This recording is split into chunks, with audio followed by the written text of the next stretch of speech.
sebuah bahasa akan lebih mudah berkembang dan bertahan lama apabila menjadi bahasa ilmu. Hal itu terjadi pada bahasa Latin, bahasa Arab, bahasa Inggris, dan sebagainya. Bahasa Indonesia seharusnya mengarah pula menjadi bahasa ilmu. Jangan sampai kita mengulangi malapetaka yang terjadi pada bahasa Melayu. Pada awal tahun 2000-an, bahasa Melayu tidak dipakai lagi untuk mengajarkan sains dan matematika. Ini jelas bunuh diri. Berikut ini penyesalan dari Profesor Malaysia. Sekarang dalam rancak ni, selama 28 tahun daripada tahun 75 hingga 2003, kita terkejut apabila pada 19 Julai 2002 Jemaah Menteri telah meluluskan usul untuk melaksanakan dasar PPSMI, iaitu menggunakan bahasa Inggeris dalam pengajaran sains, dan diumumkan secara resmi oleh Menteri Pendidikan pada esoknya. Dan pada dasar ini dilaksanakan secara berperingkat, iaitu mulakan dengan sekolah rendah, kemudian tahun 1, kemudian tingkatan 6 rendah, sehinggalah selesai pada 2008. Jadi ini adalah satu kegelapan bagi kami, bagi saya ingat rakan-rakan di universiti juga pada ketika itu. Akibatnya, akibatnya apa yang kita laksanakan dan Pak Ungku dan IPT laksanakan selama ini terbantut, terhenti. Kami terkejut. Sebab apa? Guru-guru yang kita latih selama ini semuanya diajar dalam bahasa Melayu. Jadi istilah haywire. Jadi akibatnya cikgu kelang kabut. Zaman gelap bagi kita. Keadaan ini juga semakin parah apabila universiti berjinak-jinak dengan ranking.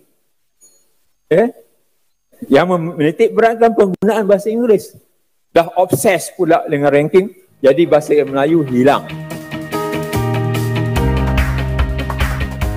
Itu sebabnya bahasa Melayu tertinggal jauh dari bahasa Indonesia.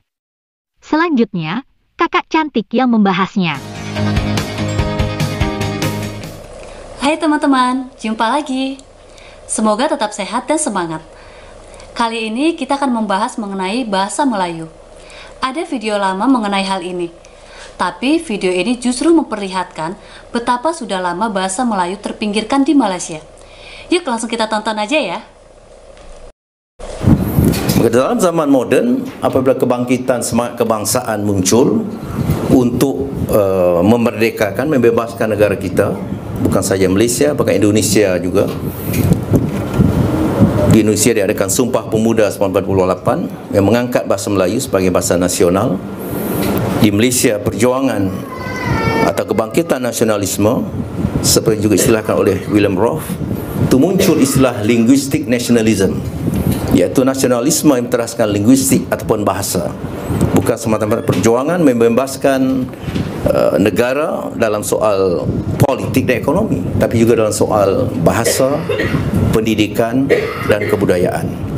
Dan itu kebijaksanaan pimpinan kita pada waktu sebelum kemerdekaan dan beberapa dekad sesudah kemerdekaan, iaitu melihat peranan bahasa sebagai salah satu tonggak tamadun.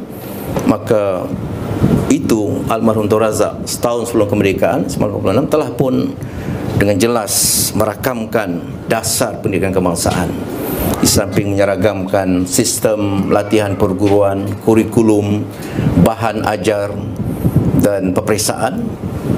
Disebut dengan jelas dalam pernyataan Razak bahawa bahasa kebangsaan atau bahasa Melayu hendaklah dijadikan bahasa penghantar utama. Wawasannya cukup jelas pada waktu itu. Jadi disingkatkan kisah perjuangan melonjakkan tamadun Melayu berteraskan bahasa, kebudayaan, pemikiran, pendidikan itu suatu yang sangat holistik sifatnya dalam zaman-zaman awal pra kemerdekaan dan pasca kemerdekaan beberapa dekad kemudian. Oleh sebab itu satu siri Kongres Bahasa dan Perseratan Melayu tahun 52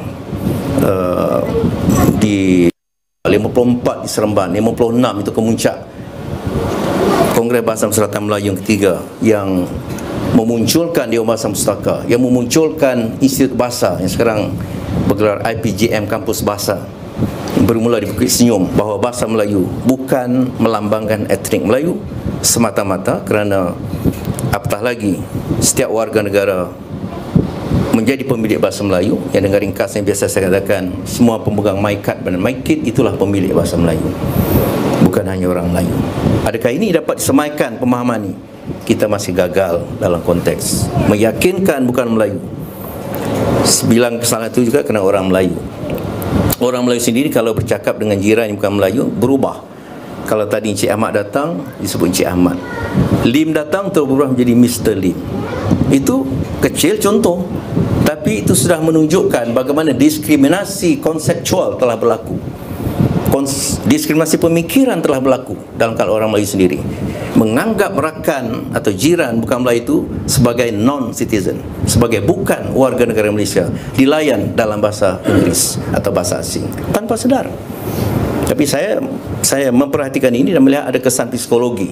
Mengapa rakan-rakan Cina, India dan sebagainya sukar menerima bahasa Melayu? Kerana mereka itu dilayan sebagai bukan rakan senegara dalam konteks penggunaan bahasa. Itu tanpa disedari barangkali.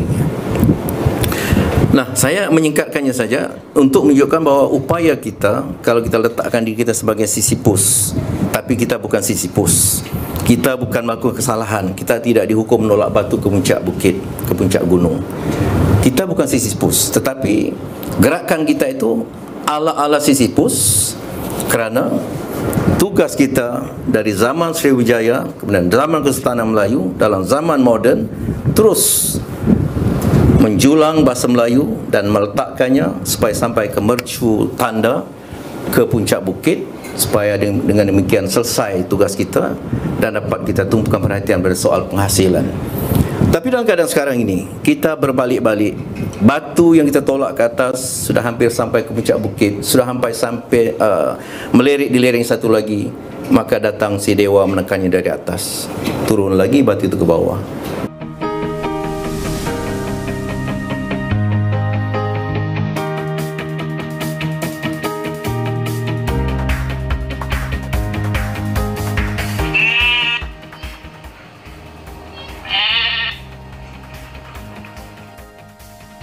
Kita berusaha menolak lagi, ditekan lagi oleh dewa, dan dewa-dewa inilah yang sekarang berkuasa di negara ini. Dewa yang wajahnya manusia. Begitulah teman-teman, tampaknya bahasa Melayu belum bisa menjadi tuan rumah di negara Malaysia sendiri. Mudah-mudahan saja ada perhatian dari pemerintah Malaysia. Terima kasih ya teman-teman sudah menonton video ini. Tetap sehat dan semangat. Sampai jumpa lagi.